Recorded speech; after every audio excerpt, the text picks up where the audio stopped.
สายตาจ้องมองมาที่เราแบบมีคำถามอยู่ในตัวว่าแม่ดูบรรยากาศข้างนอกสิแมวทำอะไรได้บ้างอะไรประมาณนี้เลยนะหิมะที่ตกแบบโปรยโปรยปลอยปลอยทั้งวี่ทั้งวันตกแบบ24 ชั่วโมงเลยก็ว่าได้ตกแบบไม่ยอมหยุดณขณะที่พายุหิมะเข้ามาอาการของ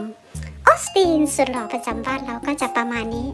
นั่งอยู่จุดใดจุดหนึ่งหรือว่าที่ใดที่หนึ่งที่เขาเคยนั่งประจำแล้วสายตาที่อ้อนวอนมองมาที่เราก็จะเต็มไปด้วยคำถามที่ว่าเมื่อไหร่มันจะหยุดหรือว่าเมื่อไหร่หญ้าเขียวๆที่เขาเคยไปวิ่งเล่นมันจะกลับมาประมาณนั้นเลย